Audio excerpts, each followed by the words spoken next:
Hello, Ferdinand here from ARSON-STRIKE, and today I'm going to share some points with you guys about lane splitting and why I think it's safe and why I think most people that don't ride think it's not safe and it's crazy. Well, first of all, when you're lane splitting, you don't have anyone directly behind you, so you don't have to worry about a lot of things. For example, right now I'm directly behind this Honda and I'm constantly checking my mirrors to see if anyone is coming, distracted, because a lot of people, if not most of them, are distracted all the time when they're driving. They're either in a conversation or talking on the phone or eating, doing something that distracts them. So a motorcycle, so what happens is they end up driving, and it's a secondary task for them. The primary task is whatever they're doing, and then they just, it's autopilot. It's their it's muscle memory, and they kind of rely on vision, peripheral vision. So sometimes, their brains are looking for something big like a car, okay, and they aren't even aware of what they're doing. It's just they're on autopilot. So they see a car and they're going to brake behind that car, and sometimes they don't realize that there's a motorcycle behind that car, and they get confused. For example, at night, depending on where you're standing, if you're standing like right here, right behind this car here, at night, a lot of people don't have a lot of depth perception, so they think that your taillight is just the left taillight of that car, and they're gonna run into you. But when you're lane splitting like this, you take all responsibility in your own hands. And one thing that scares people, drivers, is that they don't know you're coming. And so they're like, whoa, what just went past me, right? So I think a lot of those people are the actual lawmakers that ban lane splitting. Lane splitting is banned in most of the United States. California is the only state that will let you do it. And I'm really glad I live here. But I don't know for how long. Because, lawmakers are stupid. So what happens is, there's two types of frustration that drivers experience when they see this guy. This is a good guy, even though he's driving a minivan. Anyways, two kinds of frustration. One is, wow, this guy's going really fast. This is reckless riding. This must be really dangerous. He's probably going to die in a few seconds. And the second one is, geez, I'm stuck in traffic, and that guy isn't. That's not fair.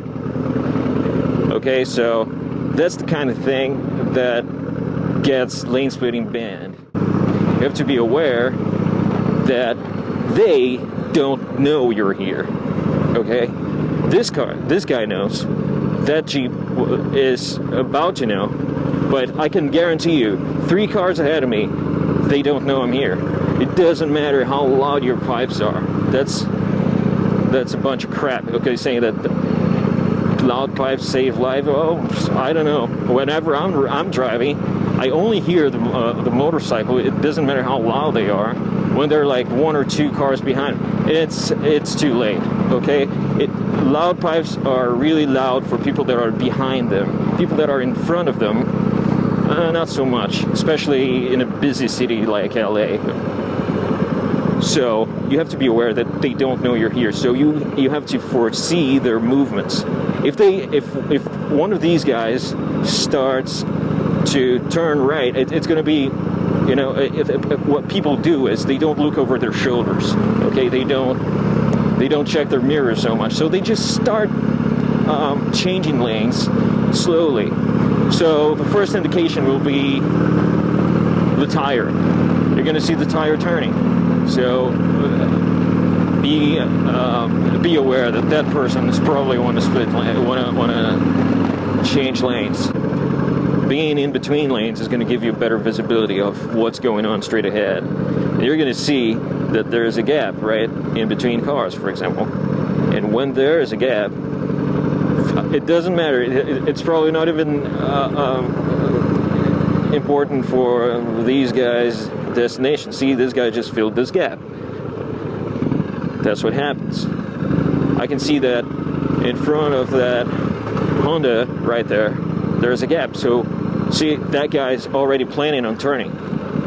That Mercedes right there showed intentions of turning. See that lady texting? She was gonna change lanes. So they have no idea you're here. Hey, something else I wanted to talk to you about, but I couldn't when I was writing because I actually had to stop and show it to you to make it easier. Now we have the screenshot here of this truck, and it's not only this truck, and not only trucks, irregular sized vehicles that are narrow in the front and wide in the back. They are very dangerous for us because a lot of times the people driving them aren't aware of that, or aren't aware of their surroundings. They don't know that you were stopped by their door. Maybe they know you're there, but they don't know the consequences of accelerating, and you might not be able to move. A lot of times, there's a side mirror preventing you from moving, or I don't know, maybe you can't put first gear on, and you're stuck on neutral something, and then the car starts moving, and it's gonna hook you, and it's gonna be nasty. So this is just one more thing that I wanted to talk about, and that's the number one danger for me, because it changes so much when you're riding. The configuration, someone to your left can start, drifting to the right and might trap you in an area like this, and you think that you're clear, but you aren't. There's something coming in the back, and it's gonna. You can only imagine what can happen right there. So be careful.